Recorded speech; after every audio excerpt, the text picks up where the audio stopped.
evening, Sir Craig. My name is Jordan Sueto, and today I will have my speech, and this is related to the core values of education, and this is under to the MAKAKALIKASAN. So my topic of my speech today, it's all about waste management. So when we talk about waste management, it is a systematic collection of waste and its disposal. It is our own responsibility as individual on how to segregate our own garbages. So this is include the proper recycling of collected waste and generations of renewable energy from the source of each garbages.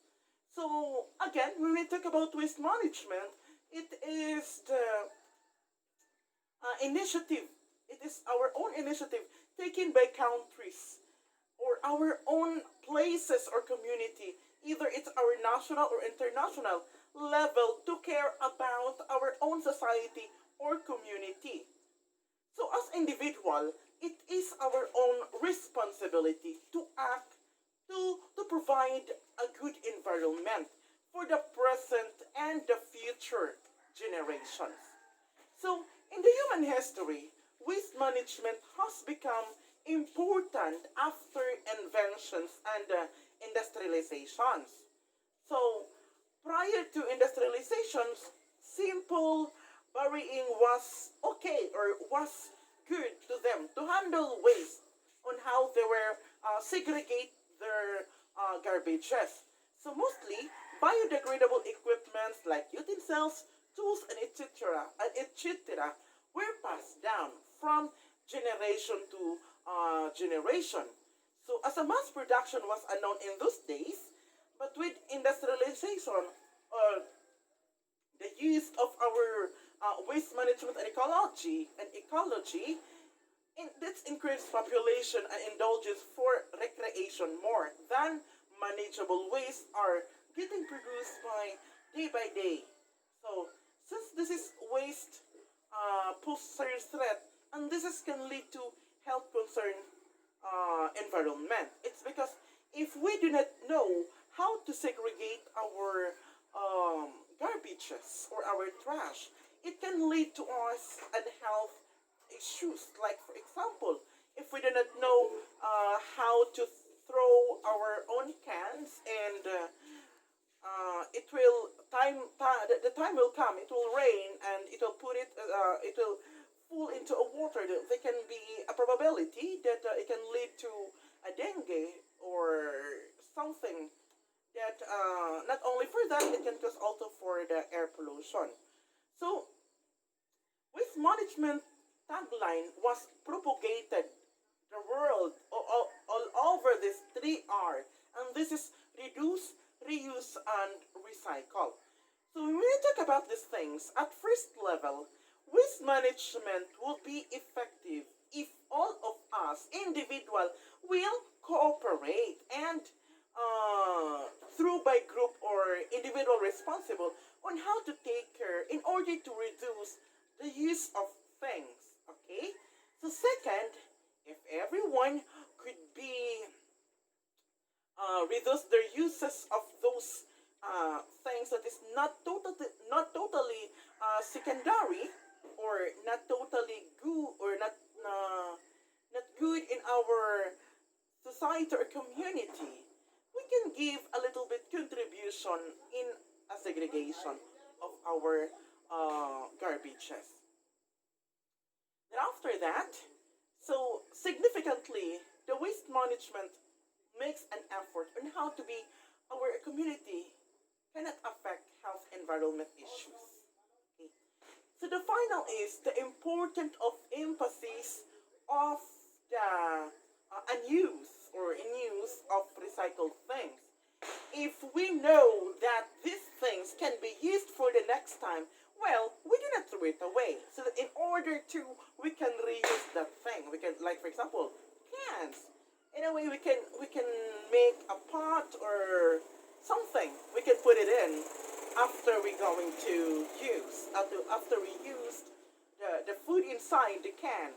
So recyclable things such as they do not intend in landfills. So at least we can minimize the garbages in our landfills.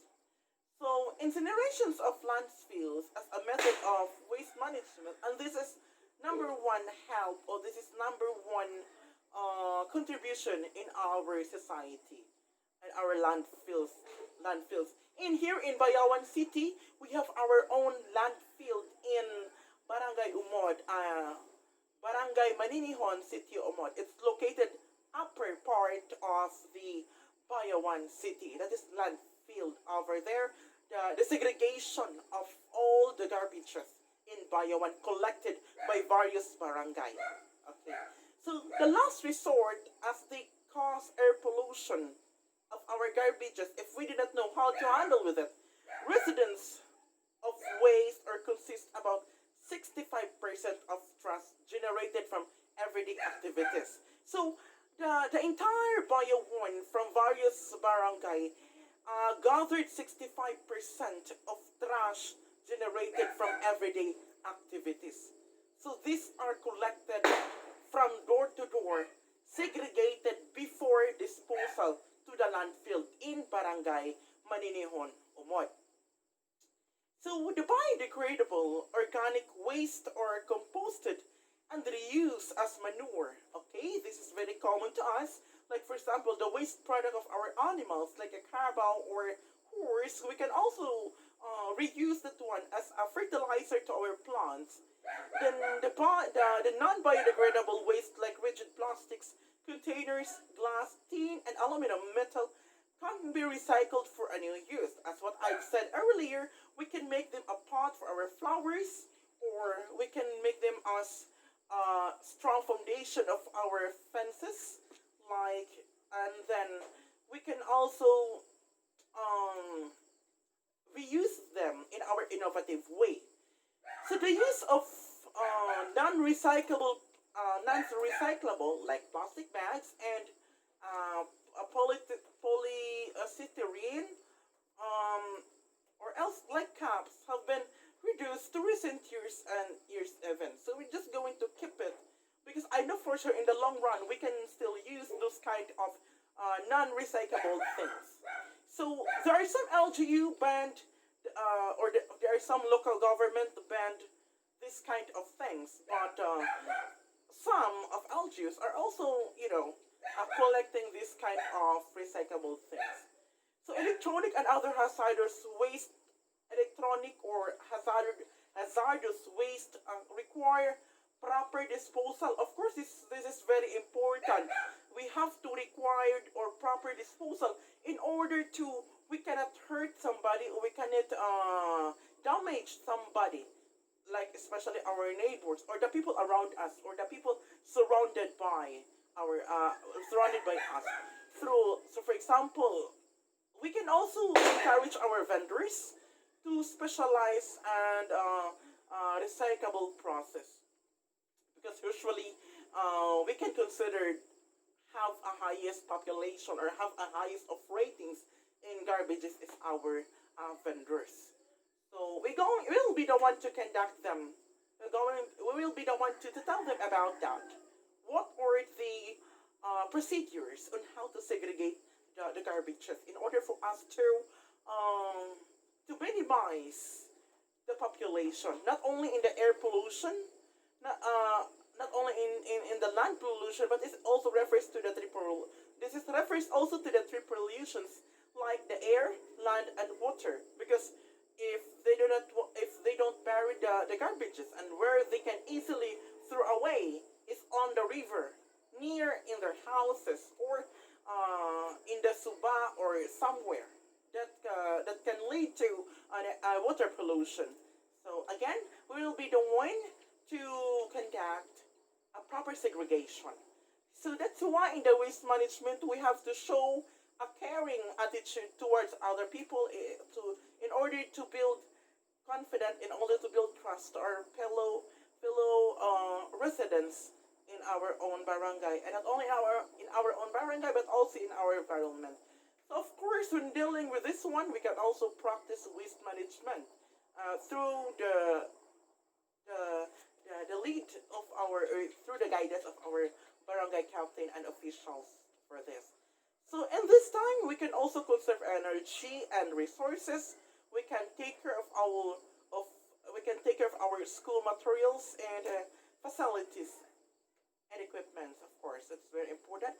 And keep work area in order during and after work. So we have to segregate while doing such things. Then at the same time, we clean our area.